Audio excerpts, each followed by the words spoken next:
Hello friend, स्वागत है आपका let's get success by Sonu sir के यूट्यूब चैनल पर। आज हम लोग जानेंगे क्लास 7 के साइंस के जितने भी MCQ 1 लीनियर है उसके क्या है पादपों में पोषण, इसके बारे में हम लोग जानेंगे। तो कहता है इसमें पादप के किस भाग द्वारा प्रकाश संश्लेषण हेतु वायु से कार्बन डाइऑक्साइड ली जाती है?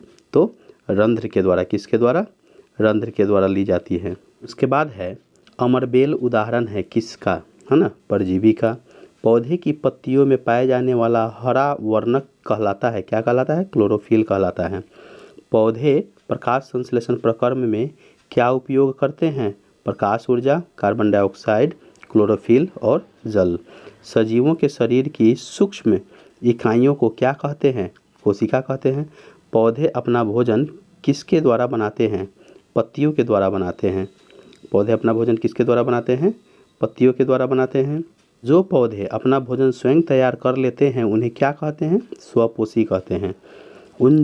उन जीव जंतु को क्या कहते हैं जो पादपों द्वारा संश्लेषित भोजन ग्रहण करते हैं? विषमपोषी कहते हैं। जल एवं खनिज किसके द्वारा पत्तियों तक पहुँचाए जाते हैं? वाहिकाओं के द्वारा। जड़ से जल एवं खनिज पादप के किस भाग के माध्यम से पत्तियों तक पहुँचते हैं? तना से। पोषण की वह विधि जिसमें जीव अपना भोजन स्वयं संश्लेषित करते हैं, वो क्या कहलाते हैं? तो स्वपोषण कहलाते हैं। मृदा में उपस्थित जल एवं खनिज पादप के किस भाग द्वारा अवशोषित किए जाते हैं? जड़ों के द्वारा। शैवाल किस कारण से हरे होते हैं? क्लोरोफिल होने के कारण। कौन पादपों के लिए वायु में उपस्थित नाइट्रोजन को उपयोगी यौगिक में परिवर्तित कर मिट्टी में निरुक्त करते हैं? तो जीवाणु। पौधे को किसकी मुख्य रूप से आवश्यकता होती है? तो नाइट्रोजन, पोटेशियम, फास्फोरस की। मरुस्थलीय पादपों में प्रकाश संश्लेषण कौन करते हैं? तो हरे तने करते हैं। जिन पादपों में क्लोरोफिल न होने की वजह से प्रकाश संश्लेषण नहीं होता है वह कौन सी प्रणाली का उपयोग करते हैं? तो विषमपोषी का। पीचर पादप में पत्तियां किस रूप में होती हैं? तो हरे के रूप में होती है। जाइलम वाहिकाओं को जलरोधी बनाता है लिग्निन के कारण। किसके वजह से? लिग्निन के वजह से। फ्लोएम पौधे का संवहनी उत्तक होता है जो डैश डैश का परिवहन करता है, तो पोषकों का परिवहन करता है।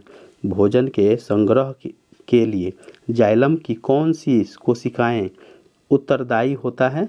तो वह पैरेन्काइमा होता है। रंध्र स्थित होते हैं किस में? पत्तों में स्थित होते हैं। रंध्र किस में स्थित होते हैं? पत्तों में स्थित होते हैं। उन पादप को क्या कहते हैं जो परपोषी को अमूल्य पोषकों से वंचित करते हैं? परजीवी। कवक या फंजाई भोजन के रूप में किसका अवशोषण करते हैं? विलयन का। लाइकेन में कौन प्रकाश संश्लेषण करता है? शैवाल का। कवकों की वृद्धि किस मौसम में ज़्यादा होती है? वर्षा में। कौन सा जीव जिसमें शैवाल और कवक दोनों भागीदार होते हैं? लाइकेन। जो जीव एक दूसरे के साथ रहकर आवास एवं पोषक तत्व एक दूसरे के साथ बांटते हैं उसे क्या कहते हैं? सहजीवी संबंध कहते हैं। राइजोबियम किन पादपों की जड़ों में रहते हैं? फलीदार पादपों की। पादपों को प्रोटीन बनाने के लिए किसकी अधिक आवश्यकता होती है? नाइट्रोजन की। कोशिका एक पतली बाह्य संरचना द्वारा घिरी होती है जिसे क्या कहते हैं? कोशिका झिल्ली कहते हैं। केंद्रक के चारों ओर से जेली के समान एक पदार्थ से घिरा होता है जिसे क्या कहते हैं? कोशिका द्रव्य कहते हैं। पौधों में वे कार्बोहाइड्रेट जिन्हें तुरंत उपयोग नहीं किया जाता है उन्हें किस रूप में संग्रहित किया जाता है? स्टार्च। श्वसन के लिए पत्ती की सतह पर किसके द्वारा उपस्थित ऑक्सीजन विसरित होकर पत्ती की कोशिकाओं तक पहुंचती है? स्टोमेटा। समुद्र में जंतु तथा पौधे लवणीय जल खारे पानी में रहते हैं तथा श्वसन के लिए जल में विलय वायु में किसका उपयोग करते हैं तो ऑक्सीजन का। कार्बन डाइऑक्साइड और ऑक्सीजन के आदान प्रदान की प्रक्रिया क्या कहलाती है? श्वसन कहलाती है। प्रकाश संश्लेषण प्रक्रम में गैस CO2 यानी कि कार्बन डाइऑक्साइड एवं ऑक्सीजन का आदान प्रदान किन अंगों के द्वारा होता है? पत्तियों में अवस्थित रंध्रों के द्वारा। किसके द्वारा? पत्तियों में अवस्थित रंध्रों के द्वारा। अब हम लोग चैप्टर 2 के बारे में जानेंगे। अमीबा भोजन कैसे पकड़ते हैं? पादाब से। मधुमक्खी एवं मरमर पक्षी यानी कि जिसको हमिंग बर्ड बोलते हैं, पौधे के लिए किस प्रकार से खाद्य अंतर्ग्रहण करते हैं? पौधों को मकरंद चूसते हैं, मतलब पौधों जो होते हैं पौधों उस पौधा का मकरंद को चूसते हैं। कौन सा जानवर रोमंथी है? तो गाय। अमाशय क्या स्रावित करता है? श्लेष्मल, पाचक रस, हाइड्रोक्लोरिक अम्ल। हमारे आहार नाल का सबसे चौड़ा भाग कौन सा है? तो अमाशय है। कौन सा है? अमाशय। मनुष्य के अमाशय में कौन सा अम्ल स्रावित होता है? हाइड्रोक्लोरिक अम्ल। आहार नाल के किस भाग के द्वारा जठर रस का स्राव होता है? तो अमाशय का। यकृत एवं अग्नाशय से स्राव प्राप्त कौन करती है? क्षुद्रांत। भोजन को अमाशय तक कौन पहुंचाता है? ग्रास नली। अमाशय कितनी लंबी होती है? तो 10 इंच की होती है। उदर गुहा के बाईं ओर कौन स्थित होता है? अमाशय। किस में भोजन में जठर रस का मिश्रण होता है? अमाशय में। किस में अधिकतर पाचन और अवशोषण होता है? छोटी आंत में। अमाशय में भोजन काइम नामक गाढ़े तरल पदार्थ के रूप में आकार कहा जाता है तो छोटी आंत में। मीठे के लिए मानव जीव का संवेदनशील क्षेत्र होता है अग्रछोर।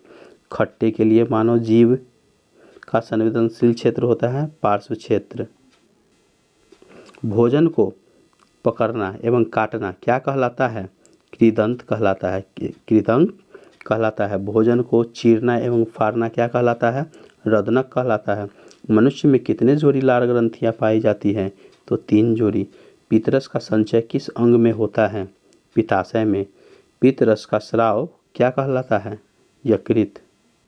पित्तरस का स्राव किस में होता है? तो यकृत में होता है। किस में होता है?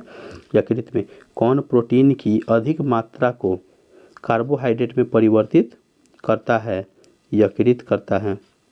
शरीर में अतिरिक्त ग्लूकोज ग्लाइकोजेन में परिवर्तित होकर भंडारित कर रहता है यकृत में। पित्तरस क्या है? क्षारीय। यकृत द्वारा स्रावित पित्तरस किसके पाचन में सहायक होता है? वसा में। पाचन क्रिया में प्रोटीन किस में परिवर्तित हो जाती है? एमिनो अम्ल में। पाचन क्रिया में वसा परिवर्तित हो जाती है वसा अम्ल और ग्लिसरॉल में। पाचन क्रिया में कार्बोहाइड्रेट परिवर्तित हो जाती है ग्लूकोज में। किस में? ग्लूकोज में। आहार नाल के किस भाग में पचे हुए भोजन का अवशोषण के लिए दीर्घ रोम पाए जाते हैं? क्षुद्रांत। आंतरिक भित्ति पर उंगली के समान उभरी हुई संरचना कहाँ होती है? तो क्षुद्रांत में। पचे हुए भोजन से जल एवं कुछ लवणों का अवशोषण किस भाग के द्वारा होता है? तो बृहदांत्र के भाग के द्वारा। कौन से पदार्थ का पाचन रूमिनेंट में होता है परंतु मनुष्य में नहीं होता है? तो सेलुलोज का। क्षुद्रांत में अंगुलियां के समान उभरी हुई संरचनाओं को क्या कहते हैं? दीर्घरोम कहते हैं। जटिल खाद्य पदार्थों का सरल पदार्थ में परिवर्तित होना या टूटना विखंडन कहलाता है तथा इस प्रक्रम को क्या कहते हैं? पाचन कहते हैं। तारा मछली भोजन को सीधे कहाँ ग्रहण करती है? अमाशय में। तारा मछली किसके कठोर कवच वाले जंतुओं का आहार करती है? तो कैल्शियम कार्बोनेट का। स्टारफिश कवच खोलने के बाद अपने मुख से क्या बाहर निकालती है तथा जंतु को कोमल भाग को खाती है? तो अमाशय। श्लेष्मल किसके आंतरिक स्तर को सुरक्षा प्रदान करता है? तो अमाशय। पचा हुआ भोजन अवशोषित होकर क्षुद्रांत की भित्ति में स्थिर रुधिर वाहिकाओं में चला जाता है, इस प्रक्रम को क्या कहते हैं? अवशोषण। आमाशय की आकृति होती है जे की तरह। वसा का पूर्ण रूपेण पाचन जिस अंग में होता है वह कहलाता है क्षुद्रांत कहलाता है। तो अब फ्रेंड्स हम लोग जानेंगे चैप्टर नंबर 3 के बारे में। किसके बारे में? चैप्टर जो है 3 के बारे में जानेंगे। ठोस में प्रायः ऊष्मा किसके कारण स्थानांतरित करते हैं? चालन। किसके द्वारा ऊष्मा के स्थानांतरण के लिए किसी माध्यम की आवश्यकता नहीं होती है? विकिरण की। वह प्रक्रम जिसमें ऊष्मा किसी वस्तु के गर्म सिरे से ठंडे सिरे की ओर स्थानांतरित होती रहती है क्या कहलाता है? चालन कहलाता है। संवहन द्वारा ऊष्मा का स्थानांतरण हो सकता है किसमें? गैस और द्रव्य में। किस प्रक्रिया में पदार्थ के कण स्वयं स्थानांतरित होते हैं? संवहन। आग पर रखी पतीली का जल किसके द्वारा गर्म होता है? संवहन के द्वारा। गर्मियों से सफ़ेद कपड़े पहनना ज़्यादा आरामदेह होता है क्योंकि वे अपने ऊपर पड़ने वाली सारी ऊष्मा को परावर्तित कर देती है। तो गर्मी में सफ़ेद कपड़ा इसीलिए हम लोग पहनते हैं। श्वेत वस्त्र काले वस्त्र की अपेक्षा ठंडे होते हैं क्योंकि वे संपूर्ण प्रकाश को परावर्तित करते हैं। थर्मोस्टेट का प्रयोजन क्या है? तो थर्मोस्टेट का प्रयोजन तापमान को स्थिर रखना है। थर्मोस्टेट संबंधित है किससे? तापक्रम से। डॉक्टरी थर्मामीटर का परिसर होता है 35 डिग्री सेल्सियस से 42 डिग्री सेल्सियस तक। थर्मामीटर के बल्ब में कौन सा द्रव्य भरा रहता है? तो पारा भरा रहता है। प्रयोगशाला तापमापी का परिसर होता है 10 डिग्री सेल्सियस से 110 डिग्री सेल्सियस तक। जल में ऊष्मा का स्थानांतरण किस विधि कौन सा विधि होता है? जल में ऊष्मा का स्थानांतरण की विधि क्या कहलाता है? तो संवहन कहलाता है। चालन ऊष्मा के स्थानांतरण की विधि ठोस में होती है। ऊष्मा किस प्रकार स्थानांतरित होता है? तो गर्म से ठंडी वस्तुओं की ओर होती है। किस प्रक्रम द्वारा सब्जी बनाते समय हैंडल गर्म हो जाता है? चालन प्रक्रम द्वारा। द्रव्यों में ऊष्मा स्थानांतरण किस विधि से होता है? संवहन से। थलीय समीर के चलने का कौन सा होता है? थलीय समीर के चलने का समय कौन सा होता है? तो रात्रि में। वायु में ऊष्मा का स्थानांतरण किस विधि द्वारा होता है? संवहन विधि द्वारा। समुद्र समीर कब चलते हैं? दिन में। सूर्य से ऊष्मा पृथ्वी तक किस विधि द्वारा पहुंचती है? तो विकिरण द्वारा। 37 डिग्री सेल्सियस तापमान लगभग किसके बराबर होता है? तो 98.6 डिग्री फ़ारेनहाइट के बराबर होता है। मानव शरीर का सामान्य तापमान कितना होता है? 98.6 डिग्री फ़ारेनहाइट होता है। ऊनी कपड़े शरीर को जाड़े में गर्म रखते हैं क्यों? क्योंकि ऊन ऊष्मा का कुचालक होता है। किसी वस्तु पदार्थ में किसकी उपस्थिति के कारण वह विद्युत का सुचालक बनता है? इलेक्ट्रॉन का। मानव शरीर का सामान्य ताप 37 डिग्री सेल्सियस होता है। किस विधि द्वारा ऊष्मा के स्थानांतरण में किसी माध्यम जैसे वायु जल की आवश्यकता नहीं होती है? विकिरण। ज्वाला से हटाकर रखा कोई गर्म बर्तन ठंडा होते समय अपनी कुछ ऊष्मा को किसके द्वारा ही परिवेश स्थानांतरित करता है? तो विकिरण के द्वारा। हमारा शरीर किस विधि के द्वारा परिवेश को ऊष्मा देता है तथा उससे ऊष्मा ग्रहण करता है? विकिरण। सभी गर्म पिंड किसके रूप में ऊष्मा विकिरित करते हैं? विकिरण। रेफ्रिजरेटर में प्रशीतन के ऊपर में होती है ताकि रेफ्रिजरेटर का अन्य भाग किसके द्वारा ठंडी हो सके? संवहन के द्वारा। रेफ्रिजरेटर में प्रशीतन के ऊपर रखा जाता है ताकि रेफ्रिजरेटर का अन्य भाग किसके द्वारा ठंडा हो सके? संवहन। फोन में ऊष्मा का संचरण किस विधि के द्वारा होता है? चालन एवं संवहन। किस विधि में ऊष्मा एक स्थान से दूसरे स्थान के बीच के माध्यम को बिना गर्म किए हुए पहुंच जाती है? विकिरण। वायुमंडल को निचली परतों को गर्म करने में महत्वपूर्ण होता है चालन। कौन सी प्रक्रिया ठोस पदार्थों में नहीं होती है? संवहन। किसी पदार्थ को ऊष्मा तरंगों के संचार द्वारा सीधे गर्म होने को कहते हैं, क्या कहते हैं? विकिरण कहते हैं। उबलते जल द्वारा जलने की तुलना में भाप से जलना अधिक कष्टदायक गंभीर होता है, क्योंकि भाप में गुप्त ताप होता है। ऊष्मागतिकी का कौन सा नियम ऊष्मा के प्रभावित होने की दिशा को व्यक्त करता है? तो द्वितीय। ठंड के दिनों में लोहे के गुटके और लकड़ी के गुटके को प्रातः काल में छुए तो लोहे का गुटका ठंडा लगता है, क्यों? क्योंकि लकड़ी की तुलना में लोहे की उसमें ऊष्मा का अच्छा चालक है। अब फ्रेंड्स हम लोग अध्याय 4 के बारे में जानेंगे। किसके बारे में? अध्याय 4 के बारे में जानेंगे। दिए हुए हैं अम्ल, क्षारक और लवण। क्या है? अम्ल, क्षारक और लवण। अम्लों का स्वाद कैसा होता है? तो खट्टा होता है। क्षारकीय पदार्थ का स्वाद कैसा होता है? कड़वा होता है। कौन वायु प्रदूषण को मॉनिटर करता है? लाइकेन। प्रयोगशाला में प्रयोग होने वाला लिटमस पेपर किस लाइकेन से प्राप्त किया जाता है? रोसेला से। लिटमस प्राप्त किया जाता है लाइकेन से। कौन सा पदार्थ की प्रकृति क्षारकीय होता है? चूने का पानी। कौन सा आयन लाल लिटमस को नीला कर सकता है? OH। अम्लों में अनिवार्य रूप से उपस्थित होता है, क्या होता है? तो हाइड्रोजन होता है। अम्ल वह पदार्थ है जो प्रोटॉन को देता है, क्या देता है? प्रोटॉन देता है। कौन सी धातु अम्ल और क्षार दोनों से अभिक्रिया करता है? जिंक।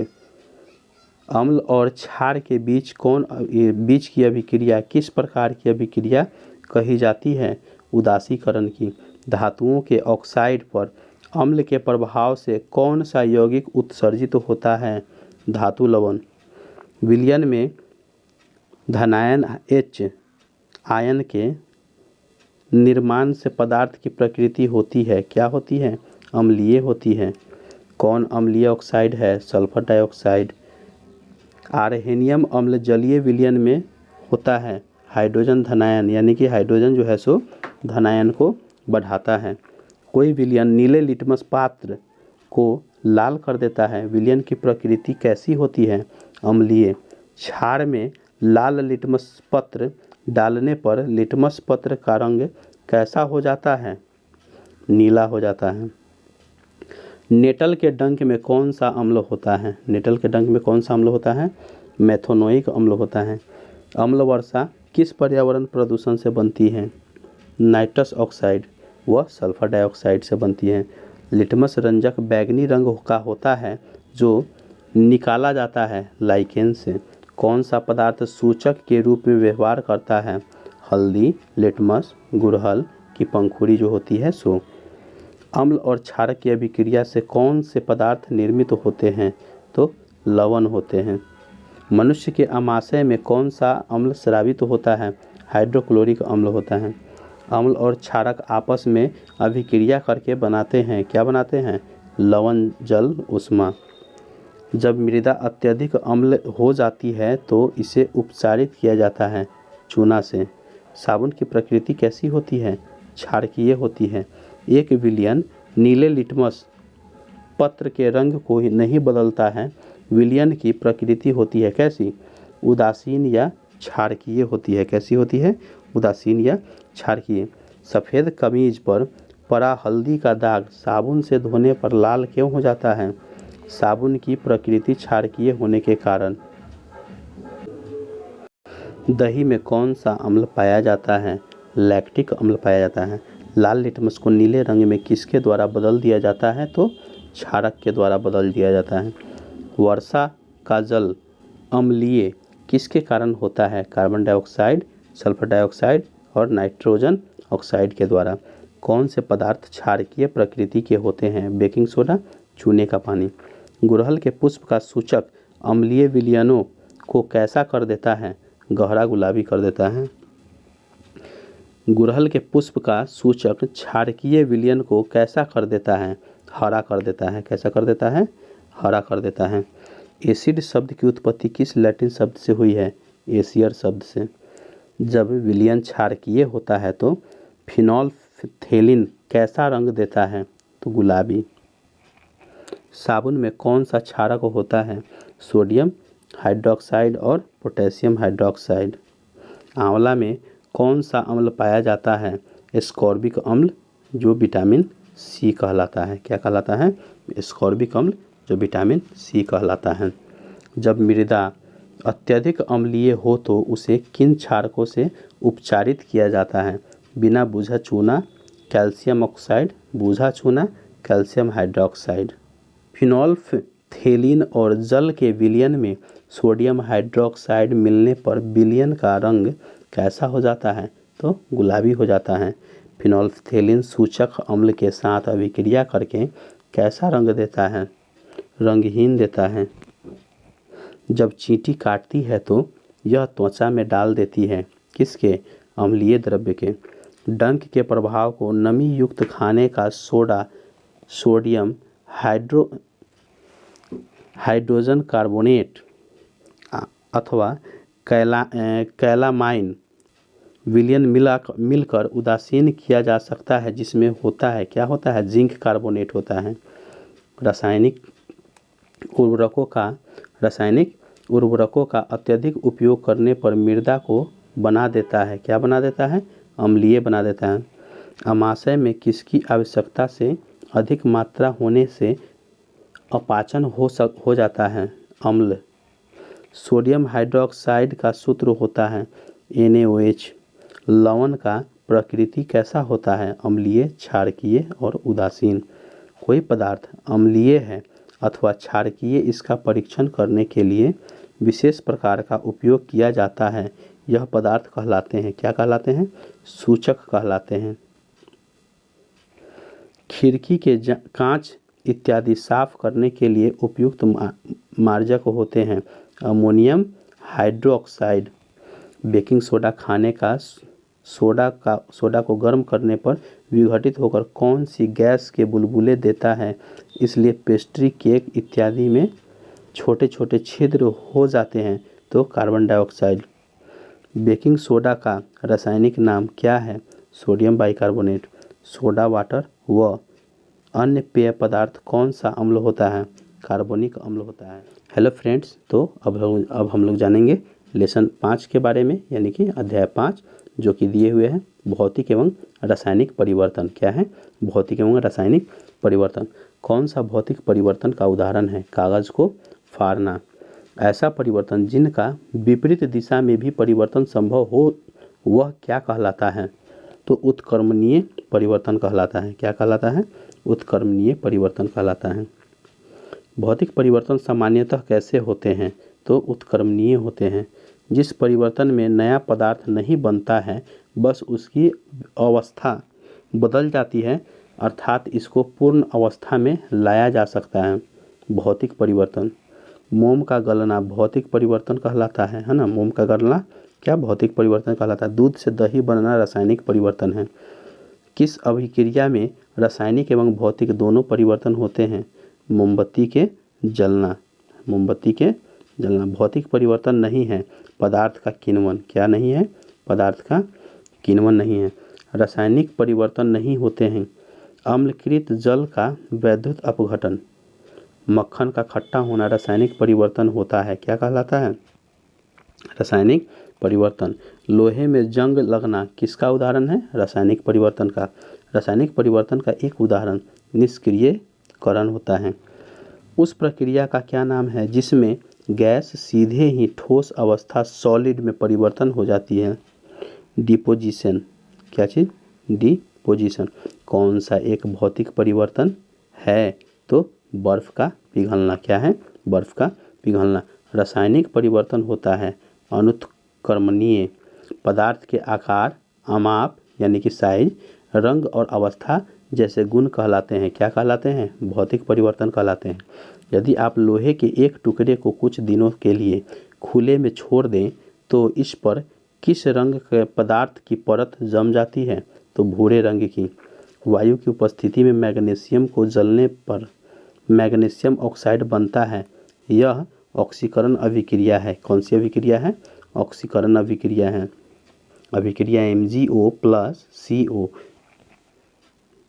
अभिक्रिया करता है तो Mg+CO2 में किस पदार्थ की ऑक्सीकरण होता है? तो कार्बन मोनोऑक्साइड में। नीला थोथा होता है कॉपर सल्फेट। विलयन के रंग का नीला से हरा हो जाना एक नए पदार्थ किसके बनने के कारण होता है? तो आयरन सल्फेट के। चूने के पानी में कार्बन डाइऑक्साइड गैस प्रवाहित करने से किसके निर्माण का कारण या दूधिया हो जाता है? तो CaCO3 के। चूने का पानी किसके द्वारा दूधिया हो जाता है? CO2 के। जब कार्बन डाइऑक्साइड को चूने के पानी में प्रवाहित किया जाता है तो बनता है जिसे चूने का पानी दूधिया हो जाता है, कैल्शियम कार्बोनेट। वह परिवर्तन जिसमें एक अथवा एक से अधिक नए पदार्थ बनते हैं वह क्या कहलाता है? रासायनिक परिवर्तन कहलाता है। भोजन का पाचन किस परिवर्तन के कारण होते हैं? रासायनिक परिवर्तन के कारण। अंगूरों का किण्वन किस परिवर्तन के कारण होता है? रासायनिक परिवर्तन। औषधि किस अभिक्रिया की श्रृंखला का अंत्योत्पाद होता है? तो रासायनिक। प्लास्टिक और अपमार्जक बोलते हैं डिटर्जेंट को, किस अभिक्रिया द्वारा बनाया जाता है? तो रासायनिक अभिक्रिया द्वारा। किसी भी पदार्थ का जलना एक परिवर्तन यानी कि रासायनिक। किसी भी पदार्थ का जलना एक परिवर्तन है तो रासायनिक परिवर्तन है। जंग रहित लोहा बनाने में प्रयुक्त होने वाली महत्वपूर्ण धातु होती है क्रोमियम। रबर बैंड का खींचना भौतिक परिवर्तन है। क्रिस्टलीकरण भौतिक परिवर्तन का उदाहरण है। किसका उदाहरण है? भौतिक परिवर्तन का। एक भौतिक परिवर्तन जल में शक्कर का घुलना है। भौतिक परिवर्तन का उदाहरण है वाष्पीकरण। समुद्री जल से साधारण नमक किस विधि द्वारा प्राप्त किया जाता है? वाष्पन द्वारा। लोहे की चादर पर जिंक की परत चढ़ना क्या कहलाता है? गैल्वेनीकरण कहलाता है। प्रकाश संश्लेषण की किस परिवर्तन के उदाहरण हैं? रासायनिक परिवर्तन के। सिलेंडर में द्रव्य के रूप में मौजूद गैस के बाहर आते ही गैस में परिवर्तन होते हैं, भौतिक परिवर्तन। मैग्नीशियम तथा ऑक्सीजन ऐसे पदार्थ होते हैं जिसमें रासायनिक परिवर्तन होती है, इन्हें क्या कहते हैं? अभिकारक कहते हैं। तो फ्रेंड्स, अब हम लोग जानेंगे लेसन के बारे में, लेसन 6 के बारे में, जो है हमारा क्या चीज़? जीवों में श्वसन। क्या है? जीवों में श्वसन। उसके बारे में हम लोग जानेंगे। कौन सा पदार्थ हमारी पेशियों में संचित होता है जिससे ऐंठन होती है? लैक्टिक अम्ल। किस क्रिया द्वारा ग्लूकोज के एक अणु से 2 अणु पायरुवेट का निर्माण होता है? तो अवायवीय।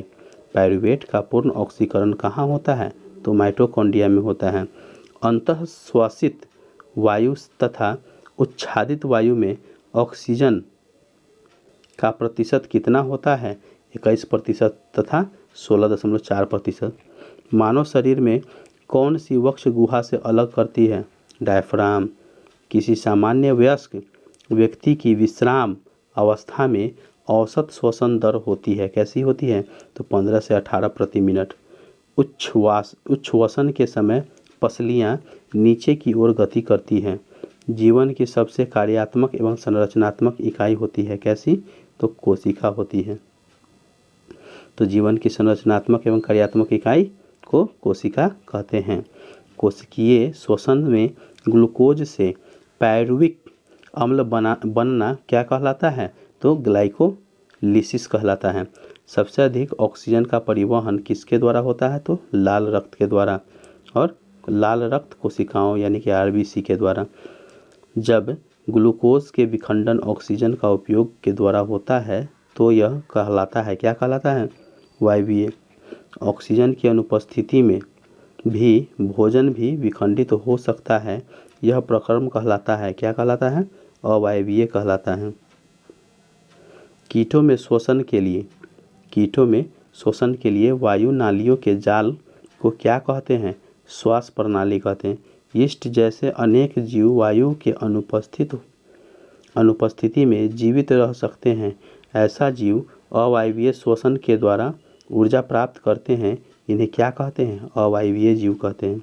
यीस्ट किस रूप से श्वसन करते हैं? अवायवीय। अंतःश्वसन के समय डायफ्राम किस ओर गति करता है? तो नीचे की ओर करता है। किस ओर? नीचे की ओर करता है। हमारी पेशी कोशिका किस रूप में श्वसन कर सकती है, लेकिन ऐसा थोड़े समय तक ही कर सकती है? अवायवीय जीव। कौन सा प्रक्रम उस समय होता है जब ऑक्सीजन की अस्थायी रूप से कमी हो जाती है? अवायवीय श्वसन। अत्यधिक व्यायाम करने के बाद आपकी पेशियों में ऐंठन क्यों होती है? अवायवीय के कारण। एक कोशिकीय जीव जिसमें अवायवीय श्वसन होता है, यीस्ट। अत्यधिक व्यायाम करने के बाद पेशियों में ऐंठन किसके कारण होती है? तो लैक्टिक अम्ल के कारण। किसके कारण? लैक्टिक अम्ल के कारण। ऑक्सीजन में समृद्ध वायु को शरीर के अंदर लेना क्या कहलाता है? अंतःश्वसन कहलाता है। कार्बन डाइऑक्साइड समृद्ध वायु को बाहर निकलना कहलाता है। क्या कहलाता है? उच्छ्वसन।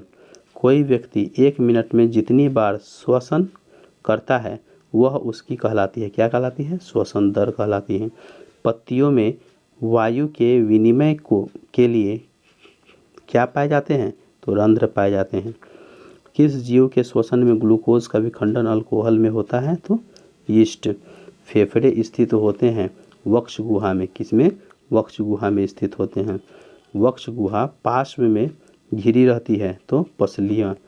वक्ष गुहा को आधार प्रदान करती है, डायफ्राम। फेफड़ों की सुरक्षा कौन करता है? पिंजर। अंतःश्वसन के समय पसलियाँ किस ओर गति करता है? ऊपर और बाहर की ओर। खुला परिसंचरण तंत्र किसमें पाया जाता है? कॉकरोच में। कोशिका के अंदर ऑक्सीजन का उपयोग करके भोजन किस में भी खंडित हो जाता है? तो कार्बन डाइऑक्साइड और जल में। पादप के किस भाग द्वारा प्रकाश संश्लेषण हेतु वायु से कार्बन डाइऑक्साइड ली जाती है? रंध्र के। जीव जो वायु की अनुपस्थिति में जीवित रह सकते हैं वे क्या कहलाते हैं? अवायवीय जीव कहलाते हैं। नासा गुहा से वायु श्वास नली से होकर किस में प्रवेश करती है? फेफड़ों में। अधिक व्यायाम करने में श्वसन दर कितनी देर तक बढ़ जाती है? तो 25 बार प्रति मिनट बढ़ जाती है। अंतःश्वसन द्वारा वायु नथुनों से सबसे पहले किस में जाती है? नासा गुहा में। अंतःश्वसन के समय वक्ष गुहा का आयतन कैसा हो जाता है? बढ़ जाता है। केंचुए में गैसों का आदान प्रदान किसके द्वारा होता है? त्वचा के द्वारा। मछलियाँ किसके द्वारा श्वास लेती हैं? क्लोम के द्वारा। कॉकरोच के शरीर के पार्श्व भाग में छोटे छोटे छिद्र क्या कहलाते हैं? श्वास रंध्र कहलाते हैं। कीटों में गैसों के विनिमय के लिए वायु नलियों के जाल क्या कहलाते हैं? तो श्वास प्रणाल कहलाते हैं। किस क्रिया द्वारा ग्लूकोज के एक अणु से 2 अणु पायरुवेट का निर्माण होता है? अवायवीय श्वसन। मानव शरीर की कौन सी वक्ष गुहा को उदर गुहा से अलग करती है? डायफ्राम। किस अवस्था में वायु वातावरण से वायु पथ द्वारा फेफड़े में प्रवेश करती है जिससे वक्ष गुहा का आयतन बढ़ जाता है? निःश्वसन। शरीर के अंदर रुधिर उत्तक द्रव्य के बीच गैसीय विनिमय होता है, उसे क्या कहा जाता है? तो आंतरिक श्वसन कहते हैं। क्या कहते हैं? आंतरिक श्वसन। तो फ्रेंड्स, अब हम लोग जानेंगे लेसन 7 में परिवहन क्या है। जंतुओं और पादपों में परिवहन के बारे में। रक्त परिसंचरण करता है क्या? तो पचा हुआ भोजन, है ना, ऑक्सीजन, अपशिष्ट पदार्थ। पचा हुआ भोजन अवशोषित होकर क्षुद्रांत की भित्ति में स्थित रुधिर वाहिकाओं में चला जाता है। इस प्रक्रम को कहते हैं, क्या कहते हैं? अवशोषण कहते हैं। श्वेत रक्त कोशिकाएं अथवा कणिकाएं कौन सा कार्य करती हैं? रोगाणुओं का विनाश। रक्त का थक्का बनना किसके कारण होता है? पट्टिकाणुओं के द्वारा। रक्त का थक्का बनना किसके कारण होता है? प्लेटलेट्स के द्वारा। ऑक्सीजन और कार्बन डाइऑक्साइड का परिवहन कौन करती है? तो लाल रक्त कण करती है। लाल रक्त कणिकाएं। रक्त के तरल भाग को कहते हैं प्लाज्मा कहते हैं। रक्त में डैश डैश नामक एक तरल मैट्रिक्स होता है जिसमें लाल रक्त कणिकाएं, श्वेत रक्त कणिकाएं और प्लेटलेट्स रहते हैं। तो प्लाज्मा। किस रक्त समूह में कोई एंटीजन नहीं पाया जाता है? तो ओ। रक्त समूह की खोज किसने की थी? कार्ल लैंडस्टेनर ने की थी। कौन किया था? कार्ल लैंडस्टेनर ने। किसने पता लगाया? ABO। रुधिर वर्ग मनुष्य का एक आनुवांशिक लक्षण होता है। बर्नस्टीन ने। शरीर हमें कौन से संक्रमण से रक्षा करती है? WBC। किस वैज्ञानिक ने मानव शरीर में रक्त परिसंचरण तंत्र की खोज की थी? विलियम हार्वे ने। कौन किया था? विलियम हार्वे ने किया था। रुधिर को हृदय से विभिन्न अंगों में ली जाती है। कौन? तो धमनियाँ ले जाती है। तो धमनियाँ ले जाती है। हृदय से ऑक्सीजन समृद्ध रक्त को शरीर के सभी भागों में कौन सी रक्त वाहिनियाँ ले जाती है? धमनी। कार्बन डाइऑक्साइड समृद्ध रक्त को शरीर के सभी भागों से वापस हृदय में ली जाती है। तो शिराएँ। चिकित्सा हृदय स्पंद को मापने के लिए किस यंत्र का उपयोग करते हैं? स्टेथोस्कोप। हृदय की वैद्युत गतिविधियों की अभिलेखन प्रक्रिया क्या कहलाती है? तो ECG कहलाती है। क्या कहलाती है? ECG कहलाती है। इलेक्ट्रोएन्सेफेलोग्राम EEG किसकी निगरानी के लिए उपयोग होता है? तो मस्तिष्क की।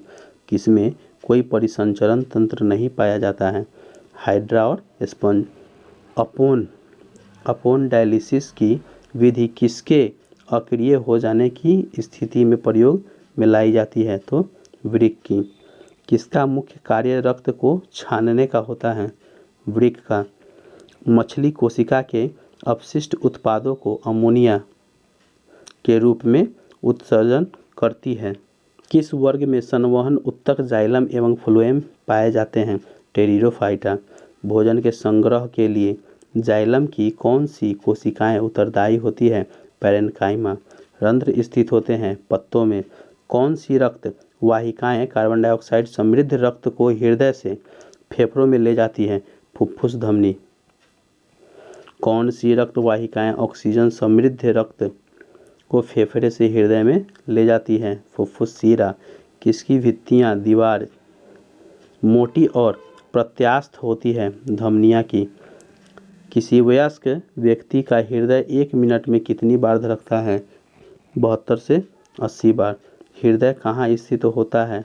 किसका सिरा थोड़ी बाईं ओर झुका होता है? तो वक्ष गुहा का। हृदय कितने कक्षों में बटा होता है? 4 कक्षों में। हृदय की ऊपरी 2 कक्ष क्या कहलाते हैं? अलिंद कहलाते हैं। हृदय के निचले 2 कक्ष क्या कहलाते हैं? तो निलय कहलाते हैं। हृदय के कक्ष की भित्तियां बनी होती है पेशियों की। मछली जैसे जलीय जंतु कोशिका के अपशिष्ट उत्पादों को किसके रूप में उत्सर्जित करती है जो सीधे जल में घुल जाती है? अमोनिया की। किसके कारण रक्त का रंग लाल होता है? हीमोग्लोबिन के कारण। हमारे शरीर के ताप को स्वेदन यानी कि पसीना तथा वाष्पन द्वारा नियंत्रित करता है। किसका प्रमुख कार्य है? तो जल का। मिट्टी के घड़े में किस क्रिया के कारण जल ठंडा रहता है? वाष्पीकरण क्रिया के कारण। शरीर के अपशिष्ट पदार्थ के उत्सर्जन महत्वपूर्ण माध्यम है। यह किसका प्रभावी कार्य है? तो जल का। जाइलम वाहिकाओं को जल रोधी बनाता है। लिग्निन। फ्लोएम पौधे का संवहनी उत्तक होता है जो डैश डैश का परिवहन करता है? तो पोषकों का परिवहन करता है। हृदय के डैश डैश से फेफड़ा में रक्त जाता है यानी कि दायां निलय से फेफड़ा में रक्त जाता है। कृत्रिम वृक्क किन अपशिष्ट उत्पादों को रुधिर से अपवहन द्वारा पृथक करता है? नेफ्रॉन। नेफ्रॉन के किस भाग में ग्लोमेरुलस अवस्थित होता है? वुमेन संपुट में। वाष्पोत्सर्जन के दौरान किससे वाष्प के रूप में बड़ी मात्रा में जल का ह्रास होता है? तो रंध्रों का। कौन सा जीवित उत्तक उच्च वर्गीय पौधे में जैव पोषकोवाहक का कार्य करता है? तो फ्लोएम। शरीर में कौन सा संक्रमण से ऐसा हमारी रक्षा करता है? तो WBC। पेट में भोजन पाचन के लिए किसकी खास आवश्यकता होती है? तो एंजाइम की। हीमोग्लोबिन किसका महत्वपूर्ण घटक है? RBC का। कौन सी रक्त वाहिकाएं साफ रक्त फेफड़ों से हृदय में ली जाती हैं?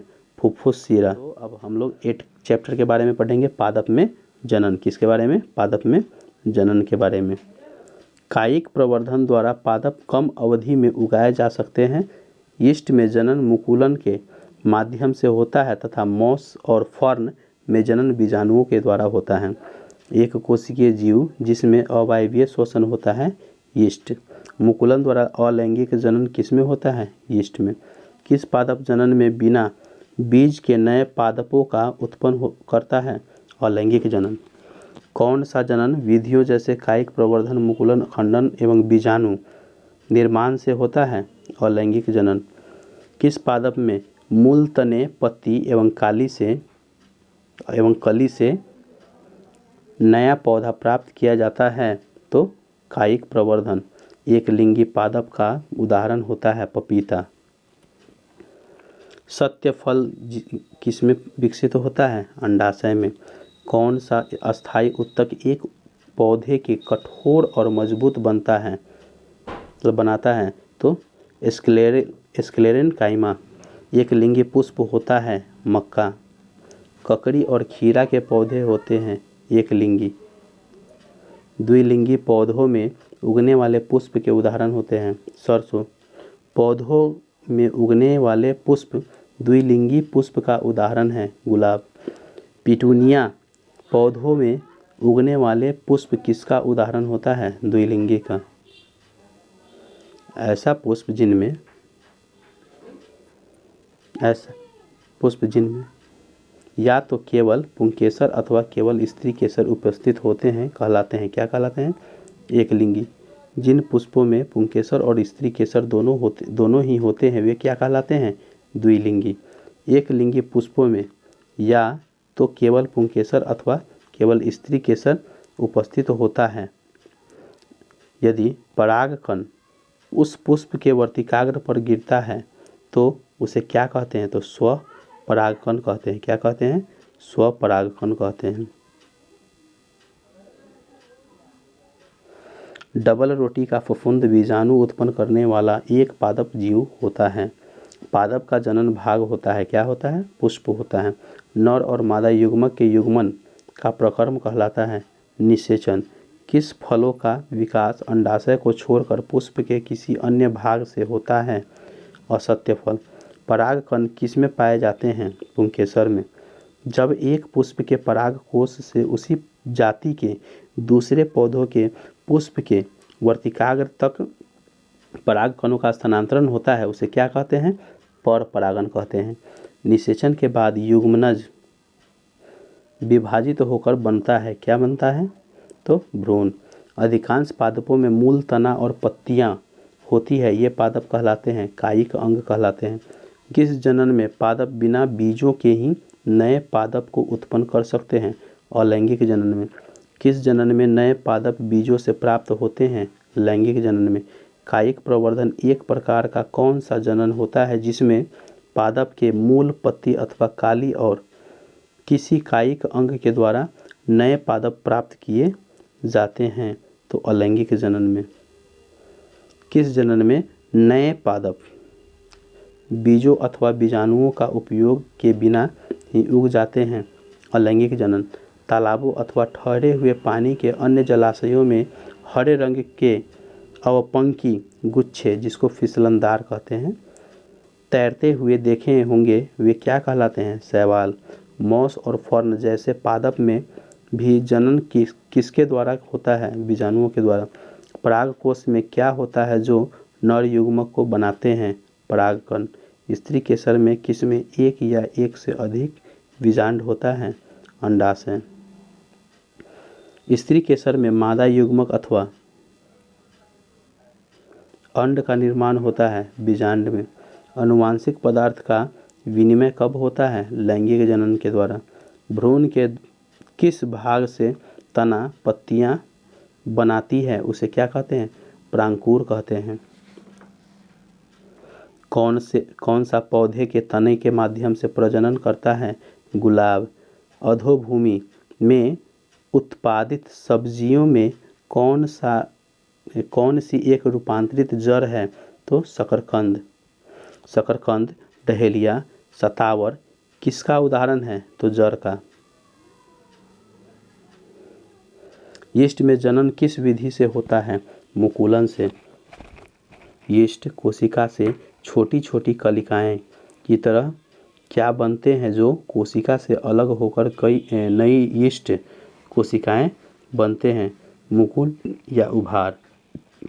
किस प्रकार के जनन में जनक के शरीर से कालिका निकलती है? तो मुकुलन में। पुष्प का कौन सा भाग परागकण बनता है? तो पुंकेसर। स्त्री केसर के आधारित भाग को क्या कहते हैं?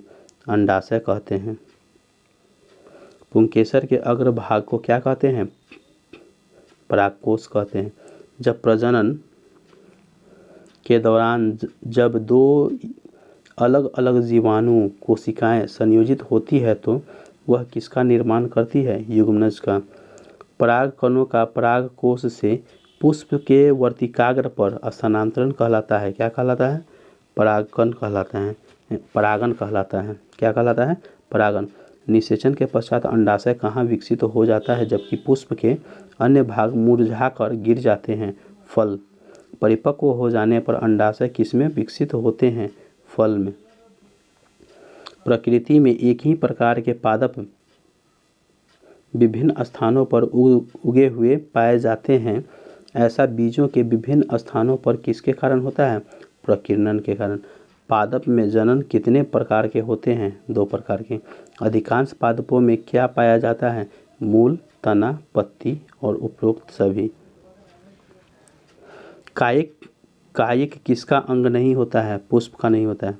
बीजाणु उत्पन्न करने वाला एक पादप जीव कौन सा होता है? तो डबल रोटी का फफूंद होता है। कौन सा होता है? डबल रोटी का फफूंद। नर और मादा में युग्मक की आवश्यकता क्यों पड़ती है? लैंगिक जनन में। किसका फल जल द्वारा बीज का प्रकीर्णन करता है? नारियल। स्त्री केसर का भाग कौन सा है? अंडाशय। किसमें मादा युग्मक होता है? अंडाशय में। किसमें पौधे का नर युग्मक स्थित होता है? परागकोश में। तो फ्रेंड्स, अब हम लोग जानेंगे लेसन 9 के बारे में। गति एवं समय क्या है? गति एवं समय, उसके बारे में हम लोग जानेंगे। चाल का मूल मात्रक होता है मीटर प्रति सेकेंड। किसी वस्तु के चाल उसके द्वारा तय की गई दूरी को उसे दूरी के चलने में लिए गए किस से विभाजित करने पर प्राप्त होती है? तो समय। किसी साइकिल के पहिए की गति होती है वर्तुल गति होती है। आवर्ती गति नहीं है। क्या नहीं है? तो उड़ती मक्खी की गति। किसी वस्तु द्वारा एकांक समय में तय की गई दूरी को हम उस वस्तु को कहते हैं, क्या कहते हैं? चाल कहते हैं। चाल बराबर होती है तय की गई कुल दूरी बटे लिया गया कुल समय, यानी कि दूरी बटा समय। यदि किसी तरल रेखा से के अनुदिश गति करने वाली वस्तु की चाल परिवर्तित होती रहती है तो वस्तु की चाल कही जाती है कैसी? तो असमान। यदि विपरीत किसी सरल रेखा के अनुदिश वस्तु की नियत चाल से गति कहलाती है तो एक समान कहलाती है। यदि हम किसी वस्तु द्वारा किसी निश्चित दूरी को तय करने में लगे समय के माप ले हम उस वस्तु का क्या ज्ञात कर सकते हैं? तो चाल। सभी घड़ियों में किस गति का उपयोग किया जाता है? आवर्ती गति का।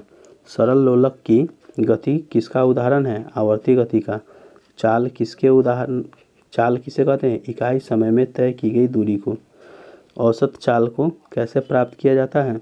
तय की गई दूरी बटे समयावधि को चाल के साथ साथ दिशा को भी व्यक्त करने वाली राशि को कहा जाता है। क्या कहा जाता है? वेग कहा जाता है। किसी वस्तु की एक समान सरल रेखीय गति के दौरान समय के साथ वेग कैसा होता है? नियत रहता है। असमान गति में वेग समय के साथ डैश डैश होता है, परिवर्तित होता है।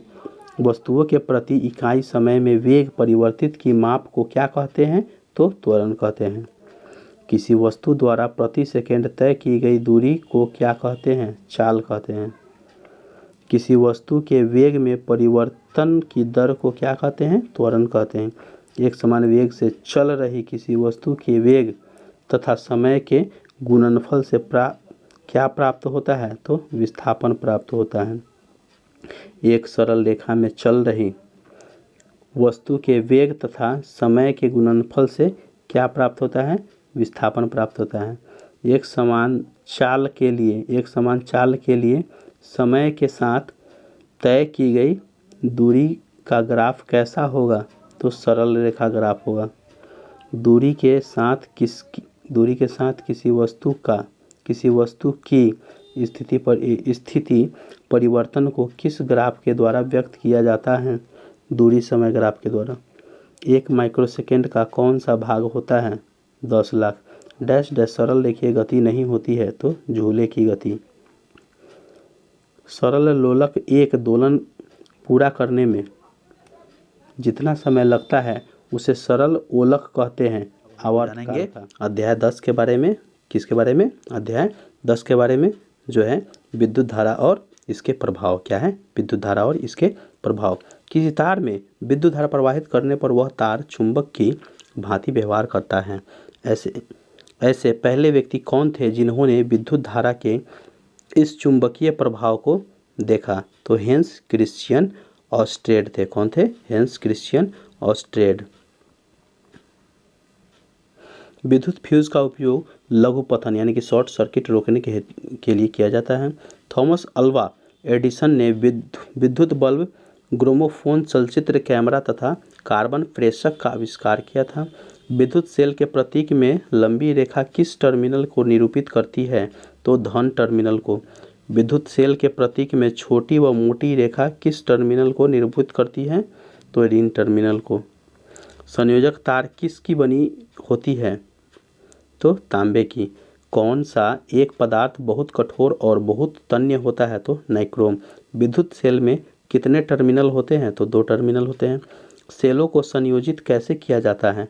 धन टर्मिनल को ऋण टर्मिनल से किया जाता है। बैटरी किसे कहते हैं?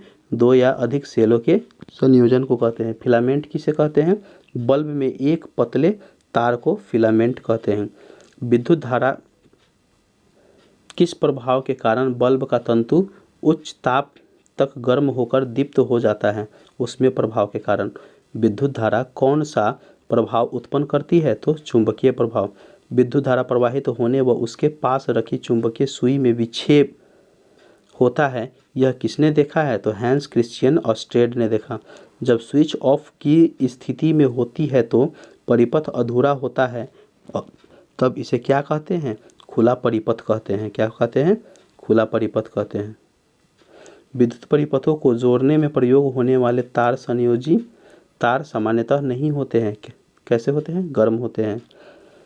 विद्युत चुंबकीय प्रेरणा की खोज किसने किया? फैराडे ने।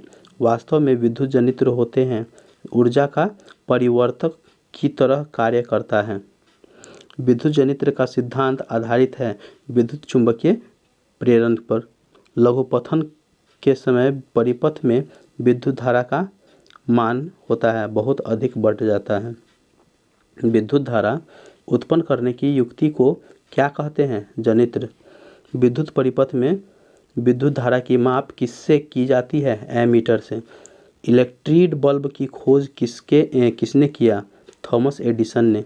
चुंबक के चारों ओर वह क्षेत्र जिसमें चुंबक के प्रभाव का अनुभव किया जा सकता है कहलाता है चुंबकीय क्षेत्र। चुंबकीय सुई किस तरह संकेत करती है? उत्तर। चुंबक बनाने के लिए प्रायः किस पदार्थ की छड़ का व्यवहार किया जाता है? तो नरम लोहा का। फैराडे का नियम संबंधित है विद्युत अपघटन से। किससे? विद्युत अपघटन से। जब किसी तार से होकर धारा प्रवाहित होती है तो प्रत्येक बार कंपास की सुई में विक्षेपण होता है। इस विक्षेपण पर सर्वप्रथम किसका ध्यान गया था? तो हैंस क्रिश्चियन ऑस्टेड। कौन सा उपकरण परिपथ में विद्युत धारा का पता लगाता है? गैल्वेनोमीटर। कौन सा उपकरण विद्युत चुंबकीय प्रेरणा की घटना पर आधारित है? जनरेटर। फ्यूज में प्रयुक्त होने वाले तार की क्या विशेषता होती है? उच्च प्रतिरोधक शक्ति तथा निम्न गलनांक। विद्युत परिपथ कनेक्शन कितने प्रकार के होते हैं? 2 प्रकार के। विद्युत परिपथ की लघुपथन अथवा अतिभारण के कारण होने वाली हानि से सुरक्षा की सबसे महत्वपूर्ण युक्ति होती है क्या चीज़? फ्यूज। विद्युत चुंबक बनाने के लिए प्रायः किस पदार्थ के जड़ का उपयोग किया जाता है? नरम लोहा का। विद्युत चुंबक बनाने के लिए प्रायः किस पदार्थ के छड़ का उपयोग होता है? तो नरम लोहा का। विद्युत फ्यूज आधारित होती है, किस पर आधारित होती है? तो धारा के ऊष्मीय प्रभाव पर।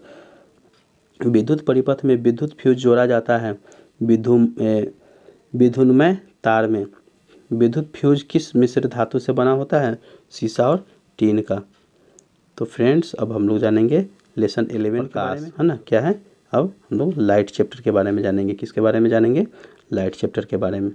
श्वेत प्रकाश की किरण जब किसी प्रिज्म से होकर गुजरती है तब जो वर्ण रंग सबसे अधिक विचलित होता है वह कहलाता है बैंगनी रंग।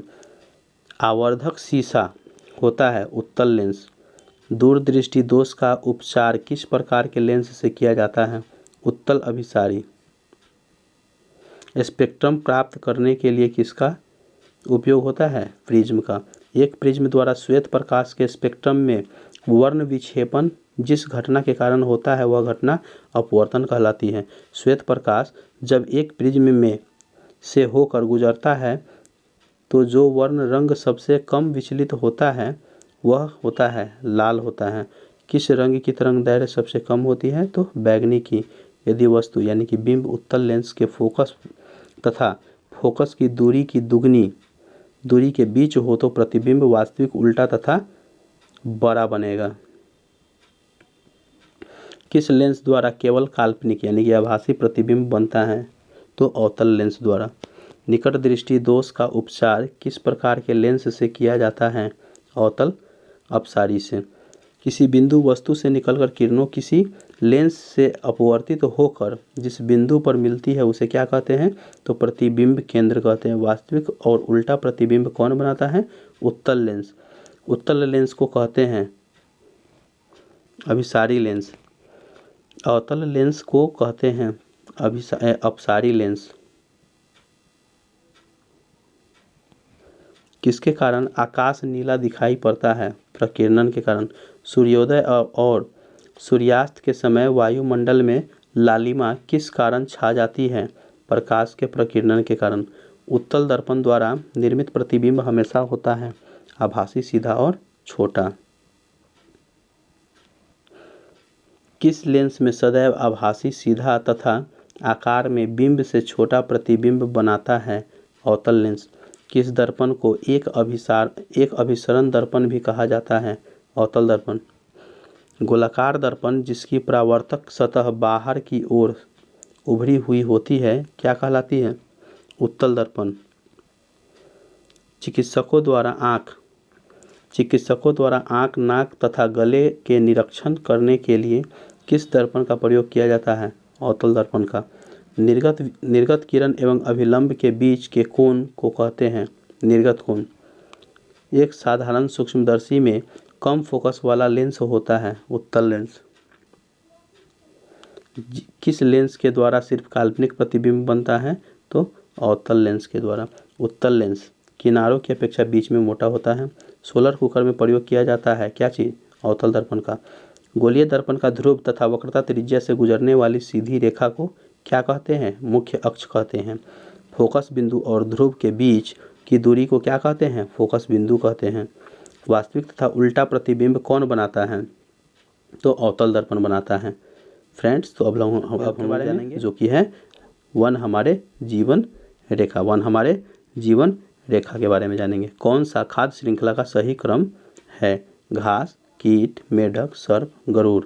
अपघटक वन में उगने वाले पादपों के लिए पोषक तत्वों की आपूर्ति को बनाए रखने में सहायक होते हैं। कमजोर तने वाले पौधे सीधे खड़े नहीं हो सकते हैं और ये भूमि पर फैल जाते हैं। इन्हें क्या कहते हैं? विसर्पी लता कहते हैं। कौन सा वन उत्पादन नहीं है? केरोसीन। सूक्ष्म जीवों द्वारा मृत पौधों पर क्रिया करने वाले सूक्ष्म जीवों द्वारा मृत पौधों पर क्रिया करने से बनने वाले एक उत्पाद का नाम है, क्या है? ह्यूमस। पौधे श्वसन क्रिया ग्रहण करते हैं, कार्बन डाइऑक्साइड। कम ऊंचाई के वृक्षों के ऊपर छत की तरह दिखाई देती है, क्या कहलाती है? वितान कहलाती है। कम ऊंचाई के वृक्षों के ऊपर छत की तरह दिखाई देती है, यह क्या कहलाता है? कैनोपी कहलाता है। सूखी पत्तियों व मृत जीवों के शरीर से बनता है ह्यूमस। सबसे भारी गैस कौन सा है और इस कारण यह सबसे निचली परत में मिलती है? Carbon dioxide. कौन सा गैस सूर्य से आने वाली विकिरणों के लिए परागम्य तथा पृथ्वी से परावर्तित होने वाले विकिरण के लिए अपरागम्य है? तो कार्बन डाइऑक्साइड। कौन सा गैस कांच या घर या पौधों मतलब पौधा घर प्रभाव के लिए उत्तरदायी होता है? Carbon dioxide. पृथ्वी के ताप को बनाए रखने के लिए कौन सी गैस उत्तरदायी होती है? कार्बन डाइऑक्साइड और जलवाष्प। मृदा क्षरण को रोका जा सकता है वन रोपण से। जो जीव अपना भोजन स्वयं संश्लेषित करते हैं स्वपोषी कहलाते हैं, क्या कहलाते हैं? स्वपोषी कहलाते हैं। प्रकाश संश्लेषण की प्रक्रिया द्वारा ऑक्सीजन गैस तथा कार्बोहाइड्रेट बनता है। पादपों तथा जंतुओं के मृत शरीर के ह्यूमस में परिवर्तित करने वाले सूक्ष्म जीव कहलाते हैं अपघटक। प्राथमिक उपभोक्ता के अंतर्गत कौन आते हैं? शाकाहारी। कौन सा उपभोक्ता स्वयं के पोषण हेतु शाक भक्षी प्राणियों पर निर्भर करते हैं? मांसाहारी। द्वितीय उपभोक्ता के अंतर्गत कौन आते हैं? मांसाहारी। कौन प्राथमिक एवं द्वितीयक उपभोक्ता को आहार बनाते हैं? सर्वाहारी। कौन सा उपभोक्ता नीचे के तीनों पोषण स्तर के आहार प्राप्त हैं? तो सर्वाहारी। वे जंतु जो अपने पोषण हेतु दूसरे जीवित जीवों पर निर्भर करते हैं वो परजीवी कहलाते हैं। किसमें बाह्य कोशिकीय पाचन होता है? तो मृत जीवी में। अपघटन हेतु एंजाइम्स का प्रयोग कौन करते हैं? कवक। जैव अपघटक क्या होते हैं जो पौधों एवं जंतुओं के अपघटन से आहार प्राप्त करते हैं? सर्वाहारी। कौन सा गैस अन्य पदार्थों से मिलकर जलने का कार्य करती है? तो ऑक्सीजन। पारितंत्र में ऊर्जा का प्राथमिक या मुख्य स्रोत होता है किसका? तो सूर्य के प्रकाश का। पर्यावरण का अजैव अवयव का उदाहरण है वायु। पारिस्थितिकी शब्द के प्रथम प्रयोगकर्ता कौन थे? तो अर्नेस्ट हेकेल। कौन सा संघटक आहार श्रृंखला में प्राथमिक उत्पादक होते हैं? तो स्वपोषी संघटक। एक खाद्य श्रृंखला में सबसे अधिक संख्या किसकी होती है? अपघटक की। प्रकाश संश्लेषण की क्रिया में ऊर्जा का रूपांतरण किस प्रकार होता है? प्रकाश ऊर्जा से रासायनिक ऊर्जा में। किसके अंतर्गत वे जंतु आते हैं जो अपने भोजन के लिए पौधे जंतुओं या दोनों पर निर्भर होते हैं? परपोषी संगठक। कौन अपना भोजन मुख्यतः पौधों से प्राप्त करते हैं? तो शाकाहारी। लाइकेन जहाँ कवक शैवाल को सुरक्षा तथा कवक को भोजन प्रदान करता है किसी अन्योन्य क्रिया का उदाहरण है सहजीविता का। स्थल, जल तथा वायुमंडल का मिलान स्थल जहाँ जीवन पाया जाता है क्या कहलाता है? जैव मंडल।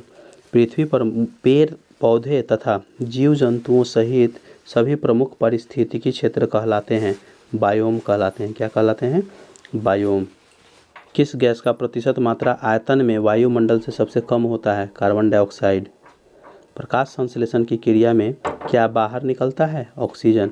ऑक्सीजन जो प्रकाश संश्लेषण से उत्पन्न होती है आती है जल से। कार्बन डाइऑक्साइड गैस मुक्त होती है श्वसन के अंतर्गत। प्रकाश संश्लेषण के दौरान रहे पौधे अवशोषित करते हैं कार्बन डाइऑक्साइड। कौन सा श्रृंखला स्वपोषियों से शुरू होता है? चारण खाद्य श्रृंखला।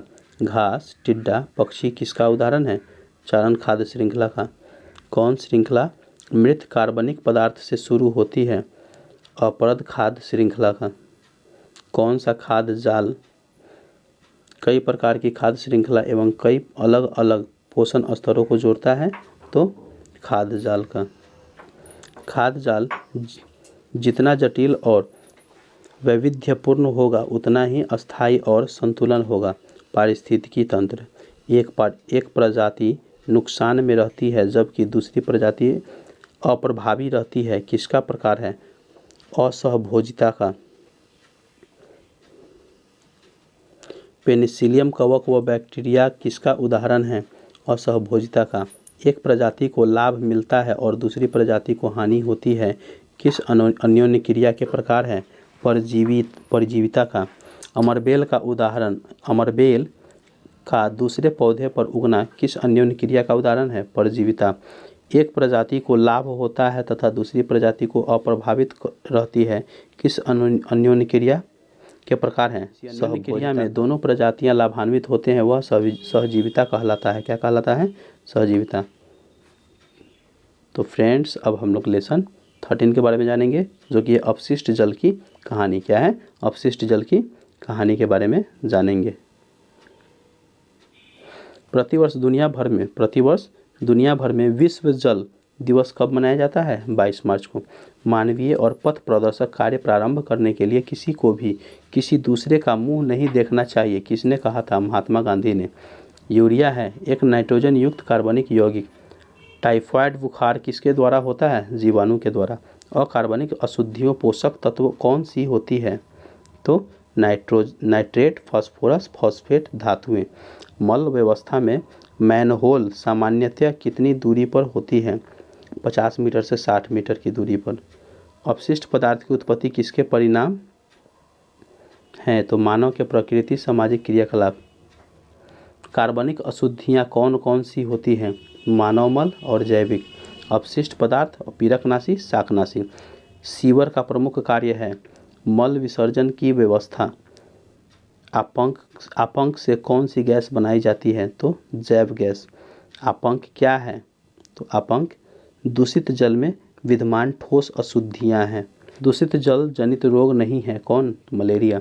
वातन होता है जल में वायु का प्रवाह से। वाहित मल संयंत्रों के चारों ओर कौन से वृक्ष लगाए जाते हैं? यूकेलिप्टस के। शुष्क आपंक काम आता है खाद के। मृदा के रंध्रों को बंद करने के लिए उत्तरदायी होता है वसा। जागरूक नागरिक का कर्तव्य होता है स्वायत्त संस्थाओं को विषम परिस्थितियों के बारे में आगाह करने का। सक्रियत आपंक में लगभग कितना प्रतिशत जल होता है? 97%। वर्मी कंपोस्ट तैयार होता है केचुओं से। जैव अनिम्नीकृत कचरा का उदाहरण होता है पॉलीथीन की थैलियाँ। दूषित जल जनित रोग होते हैं हैजा। कौन सा दूषित जल उपचार का उत्पादन है? बायोगैस एवं स्लज। कौन जल जनित बीमारी नहीं है? दम्मा। घरों, कारखानों, उद्योगों और अन्य उपयोगकर्ताओं द्वारा छोड़े गए अपशिष्ट जल को क्या कहा जाता है? सीवेज। कौन सा पोषक तत्व रंध्रों को खोलने और बंद करने में मदद करता है? पोटेशियम। एरोबिक बैक्टीरिया को साफ पानी में उगाया जा सकता है वातन। अपशिष्ट जल उपचार के प्रक्रम में उत्पन्न होने वाली बायोगैस जैव गैस का उपयोग ईंधन के रूप में अथवा विद्युत उत्पादन के लिए किया जाता है। कौन सा कारक जल की कमी हेतु उत्तरदायी होता है? औद्योगिकीकरण में।